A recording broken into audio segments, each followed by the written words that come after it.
بسم اللہ الرحمن الرحیم۔ حضرت نظام الدین اولیاء رحمۃ اللہ تعالی علیہ اکثر ایک جملہ فرمایا کرتے کہ ہم سے تو دھوبی کا بیٹا بھی خوش نصیب نکلا، ہم سے تو اتنا بھی نہ ہو سکا، پھر غش کھا کر گر پڑتے۔ ایک دن ان کے مریدوں نے پوچھا، حضرت یہ دھوبی کے بیٹے والا کیا قصہ ہے؟ آپ رحمۃ اللہ علیہ نے فرمایا، ایک دھوبی کے پاس محل سے کپڑے دھلنے آیا کرتے تھے اور وہ میاں بیوی کپڑے دھو کر استری کر کے واپس محل پہنچا دیا کرتے۔ ان کا ایک بیٹا بھی تھا جو جوان ہوا تو کپڑے دھونے میں والدین کا ہاتھ بٹانے لگا۔ کپڑوں میں شہزادی کے کپڑے بھی آتے تھے، جن کو دھوتے دھوتے وہ شہزادی کے نادیدہ عشق میں مبتلا ہو گیا۔ محبت کے اس جذبے کے جاگ جانے کے بعد اس کے اطوار اور طریقہ کار بدل گئے، اور وہ شہزادی کے کپڑے الگ کرتا، انہیں خوب اچھی طرح دھوتا اور انہیں استری کرنے کے بعد ایک خاص نرالے انداز میں تہہ کر کے رکھتا تھا۔ یہ سلسلہ چلتا رہا۔ آخر والدہ نے اس تبدیلی کو نوٹ کیا اور دھوبی کے کان میں کھسر پھسر کی کہ یہ لڑکا تو لگتا ہے سارے خاندان کو مروائے گا، کیونکہ یہ تو شہزادی کے عشق میں مبتلا ہو گیا ہے۔ والد نے بیٹے کے کپڑے دھونے پر پابندی لگا دی۔ ادھر جب تک لڑکا محبت کے زیر اثر محبوب کی کوئی خدمت بجا لاتا تھا تو محبت کا بخار نکلتا رہتا تھا، مگر جب وہ اس خدمت سے ہٹایا گیا تو لڑکا بیمار پڑ گیا اور چند دن کے بعد وہ فوت ہو گیا۔ ادھر کپڑوں کی دھلائی اور تہہ بندی کا انداز بدلا تو شہزادی نے دھوبن کو بلا بھیجا اور اس سے پوچھا کہ میرے کپڑے کون دھوتا ہے؟ دھوبن نے جواب دیا، شہزادی عالیہ، میں دھوتی ہوں۔ شہزادی نے کہا، پہلے کون دھوتا تھا؟ دھوبن نے کہا، میں ہی دھوتی تھی۔ شہزادی نے پھر اسے کہا کہ یہ کپڑے تہہ کرو۔ اب دھوبن سے ویسے تہہ نہیں ہوتے تھے جیسے کہ وہ لڑکا کرتا تھا۔ شہزادی نے اسے ڈانٹا کہ تم جھوٹ بولتی ہو، سچ سچ بتاؤ ورنہ سزا ملے گی۔ دھوبن کے سامنے کوئی دوسرا راستہ بھی نہیں تھا، کچھ دل بھی غم سے بھرا ہوا تھا۔ وہ زار و قطار رونے لگ پڑی اور سارا ماجرا شہزادی سے کہہ سنایا۔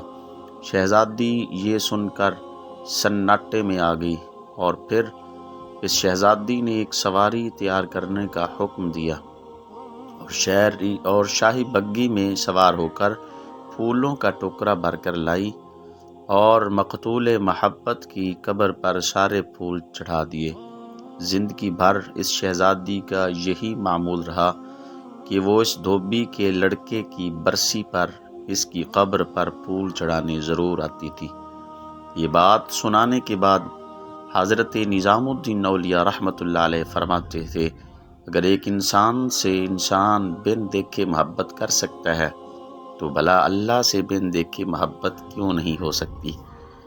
ایک انسان سے محبت اگر انسان کے مزاج میں تبدیلی لا سکتی ہے اور وہ اپنی صلاحیت اور محبت اس کے کپڑے دھونے میں بروئے کار لا سکتا ہے، تو کیا ہم لوگ اللہ رب العالمین سے اپنی محبت کو اس کی نماز پڑھنے میں، اس کی عبادت میں اسی طرح دل جان سے استعمال نہیں کر سکتے؟ مگر ہم بوجھ اتارنے کی کوشش کرتے ہیں۔ اگر شہزادی محبت سے طے شدہ کپڑوں کے انداز کو پہچان سکتی ہے تو کیا کریم مولا جو دلوں کے حال بھی جانتا ہے، محبت سے پڑھی ہوئی نماز اور پیچھا چھڑانے والی نماز کو سمجھنے سے عاجز ہے؟ حضرت نظام الدین اولیاء رحمۃ اللہ علیہ پھر فرماتے کہ وہ دھوبی کا بچہ اس وجہ سے کامیاب ہے کہ اس کی محبت کو قبول کر لیا گیا، جبکہ ہمارے انجام کا کوئی پتہ نہیں، قبول ہوگی یا منہ پر مار دی جائے گی یہ نمازیں۔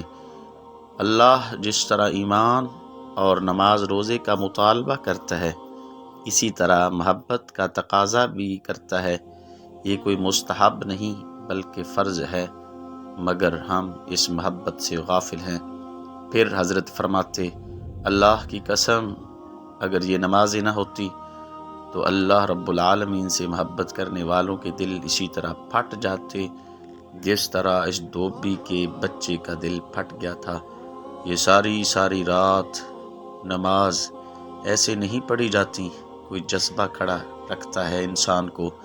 یہ نسخہ اللہ رب العالمین نے اپنے نبی صلی اللہ علیہ وسلم کو بتلایا تھا۔